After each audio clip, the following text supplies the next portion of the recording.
कहानी के starting scene में हमें एक लड़की को दिखाया जाता है जो कि समंदर के किनारे पड़ी हुई होती है। उस लड़की का नाम जेनिफर होता है और वो यहाँ पर अपने फ्रेंड्स के साथ समुद्र में घूमने आई थी, लेकिन समुद्री तूफान की वजह से इनकी बोट पानी में डूब गई और ये सिर्फ अकेली ही बची है यहाँ पर। और वो समुद्री लहरियों की वजह से इस किनारे तक आकर पहुंची है और उसे कुछ भी नहीं पता कि वो अब तक कहाँ है। अभी वो देखती है कि उसका साथी एक किनारे पर पड़ा हुआ है। वो उसके पास आती है और उसे पानी से बाहर निकालती है और वो बहुत ही जख्मी होता है। जेनिफर उसके जख्म देखकर जंगल में से पानी लेने जाती है। उसे वहाँ पर एक नारियल मिला था, लेकिन नारियल को चीर कर उसमें से पानी निकालने के लिए इनके पास चाकू नहीं था। फिर जेनिफर उसे पत्थर से तोड़ने की कोशिश करती है। अब ये लेकर वो अपने साथी की तरफ जाती है तो वहाँ वो पाती है कि उसकी डेथ हो चुकी है और उन्हें बहुत ही दुख होता है और ये समझ जाती है कि ये पूरा आइलैंड वीरान है, उसके अलावा यहाँ पर कोई भी नहीं है। अभी एक बार फिर से वो जंगल के अंदर जाती है। वहाँ पर उन्हें पेड़ पे टंगा हुआ एक बैग दिखाई देता है। वो उस बैग के पास जाती है। जैसे उस बैग में देखती है तो पाती है कि वहाँ पर कुछ मेडिसिन भी पड़ी हुई है, साथ ही यहाँ पर और भी सामान पड़ा हुआ है। वो उस मेडिसिन की डेट चेक करती है तो पाती है कि सन 1999 का है। इसका मतलब ये है कि यहाँ पर कोई ना कोई आया है और वो यहाँ से वापस नहीं गया।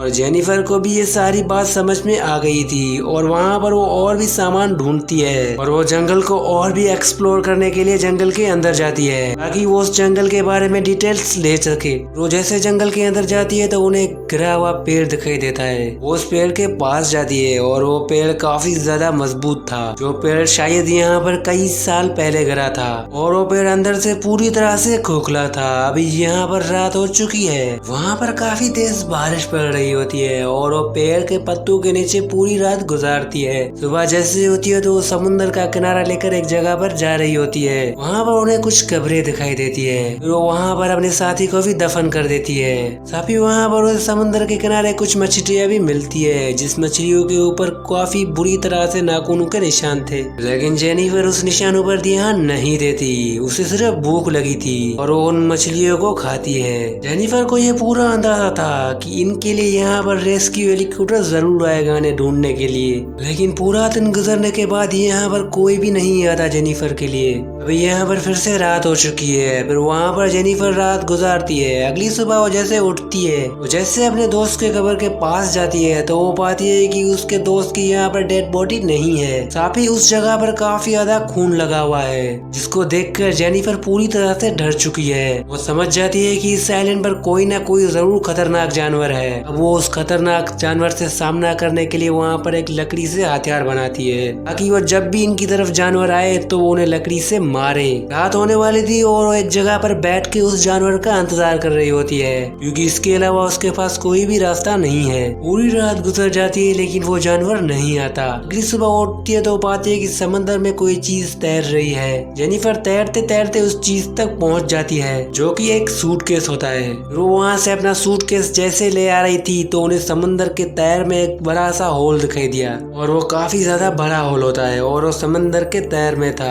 लेकिन जेनिफर इस होल पर ज्यादा ध्यान नहीं देती, वो वहाँ से चली जाती है। फिर वो बाहर जाकर जैसे सूट बॉक्स को ओपन करती है, उसमें कुछ कपड़े होते हैं, साथ में उसमें कुछ तस्वीरें होती है। फिर जेनिफर उन कपड़ों को पहन लेती है। अब रात को वो वहाँ पर आग लगाकर बैठी हुई होती है, लेकिन उसे इस बात का जरूर डर है कि वो जंगली जानवर मुझ पर हमला न कर दे। तभी इन्हें हेलीकॉप्टर की आवाज सुनाई देती है। वो भागकर बाहर की तरफ जाती है, लेकिन वो हेलीकॉप्टर उनको अंधेरे की वजह से नहीं देखता और वो वहाँ से चला जाता है। जेनिफर को वहाँ पर कुछ अजीब से चीखें सुनाई देती है। वो वहाँ पर चुप होकर उन चीखों को सुनने लगती है। वो अजीब सा जीव इनकी चारों तरफ घूमता है, लेकिन वो उन्हें नहीं देख पाता और वो अजीब सा जीव वहाँ से चला जाता है। अगली सुबह जेनिफर उठती है तो वो समझ जाती है कि ये अजीब सा जीव बहुत ही खतरनाक है। फिर जेनिफर ये डिसाइड करती है कि वो आज किसी भी तरह साइलेंट को छोड़कर यहाँ से निकल जाएगी, क्योंकि ये जानती थी कि अगर वो रात तक यहाँ पर रुकी तो वो अजीब सा जीव इनको मार देगा। वो वहाँ से सूटकेस लेकर समुद्र की तरफ निकल जाती है, लेकिन वो जैसे उस सूटकेस के ऊपर चढ़ती है तो सूटकेस का ढक्कन खुल जाता है और उसमें पानी भरना शुरू हो जाता है, जिसका मतलब कि वो यहाँ से नहीं जा सकती। रात होने से पहले वो उस खोखले पेड़ के अंदर चली जाती है और वहाँ पर छुप जाती है, क्योंकि इन्हें पता होता है कि रात होने के बाद वहाँ पर वो अजीब सा जीव आएगा।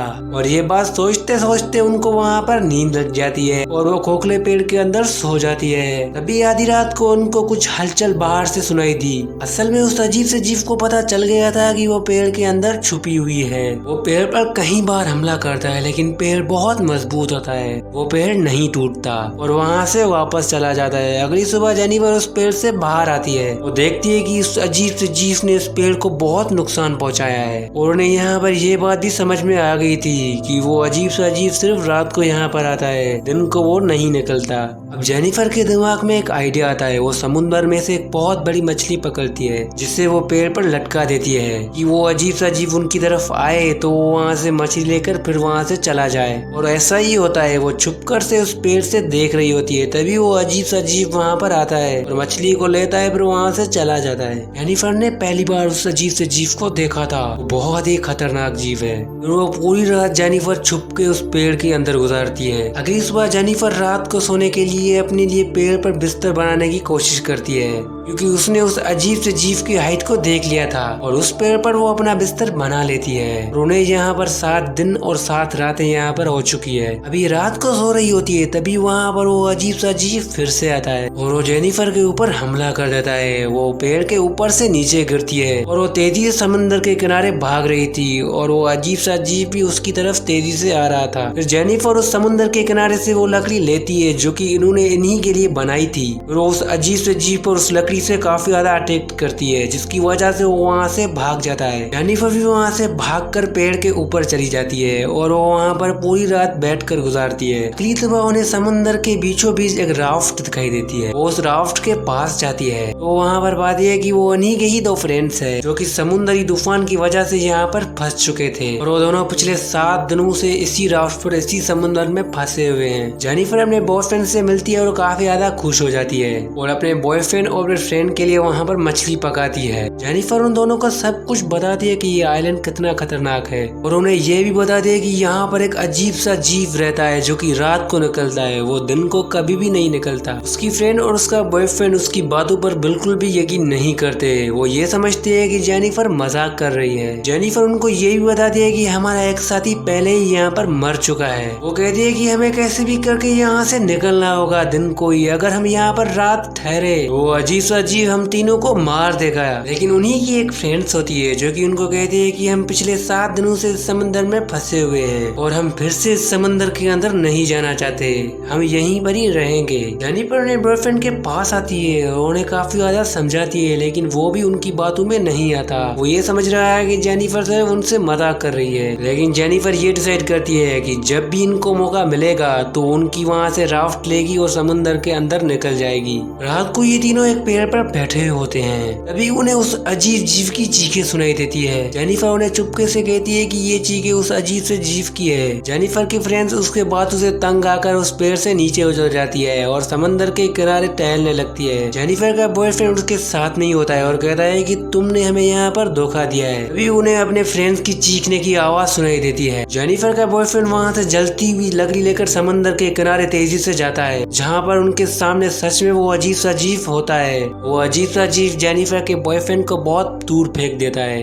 अजीब जीव ने उनकी फ्रेंड को मार दिया और वहाँ से चला गया। अगली सुबह जेनिफर का बॉयफ्रेंड इतना उस जीव को देखकर डर चुका है कि वो डर की वजह से पेड़ के नीचे ही नहीं आता। जेनिफर उन्हें कहती है कि वो जीव सिर्फ रात को निकलता है, दिन को वो जीव कभी भी नहीं निकलता। जेनिफर का बॉयफ्रेंड पूरी बात समझ जाता है और वो भी यहाँ से निकलना चाहता है, इसीलिए वो खाने के लिए बहुत ज्यादा मछलियाँ जमा करते हैं वहाँ पर। इसके बाद वो वहाँ पर खाने और पीने का सारा सामान लेते हैं और वो सामान उस राफ्ट के अंदर रखते हैं और रात होने से पहले यहाँ से निकल जाते हैं। लेकिन आज पहली बार वो जीव समंदर के अंदर आ गया और जेनिफर को वो नीचे से पकड़ता है, फिर वहाँ से चला जाता है। फिर वो अजीब अजीब जेनिफर को उस हॉल में ले जाता है जो कि हमने पहले देखा था। जेनिफर के पास एक छोटा सा चाकू होता है और उस चाकू से उस अजीब से जीव पर हमला करती है जिसकी वजह से वो जीव उन्हें छोड़ लेता है। तभी वहाँ पर उनका बॉयफ्रेंड भी आ जाता है और वो जीव चोट की वजह से जेनिफर को छोड़ लेता है और उसके बॉयफ्रेंड को लेकर उस हॉल के अंदर चला जाता है और जेनिफर इस तरह अपने बॉयफ्रेंड को खो देती है। फिर जेनिफर कैसे भी करके समंदर के किनारे आ जाती है। अपने बॉयफ्रेंड के मौत के बाद वो पूरी तरह से टूट चुकी है। उसने अपनी सभी दोस्तों को उस आइलैंड पर खो दिया था। उसके पास एक डायरी होती है जिसके बाद उस जीव की सारी डिटेल्स डायरी में लिखती है ताकि जब कभी भी इस आइलैंड पर कोई आए तो वो डायरी ये देखें, फिर वो वहाँ से जल्द ही चले जाएं। अब रात हो चुकी है और वो अजीब से अजीब समंदर से बाहर निकलता है। फिर जेनिफर उस जंगल को आग लगा लेती है, जिसके बाद वो अजीब से अजीब उस आग में फंस जाता है। इसके बाद वो लकड़ी के भाले से और चाकू से कई बार उस अजीब से जीव पर हमला करती है। वो अजीब सा जीव भी उनकी तरफ काफी ज्यादा हमला करता है। ये दोनों के दोनों पूरी तरह से जख्मी हो चुके हैं और वो जेनिफर को मॉन्स्टर पकड़ लेता है और उसे मारने ही वाला था। तभी वो अपने लकड़ी के भाले से उसके हार्ट पर अटैक कर देती है, जिसकी वजह से वो वहीं पर ही मर जाता है। वो उस अजीब से जीव के सर को अपने पास रखना चाहती थी ताकि वो सबको दिखाए इसके सर। वो उस अजीब से जीव का सर लेकर अपने राफ्ट की तरफ निकल जाती है, मतलब कि अब वो यहाँ से निकल जाएगी। दोस्तों इसके साथ इस मूवी का यहीं पर ही एंड होता है। दोस्तों मैं उम्मीद करता हूँ कि ये वीडियो आपको पसंद आया होगा। अगर पसंद आया होगा तो मेरे चैनल को सब्सक्राइब और वीडियो को लाइक कर देना।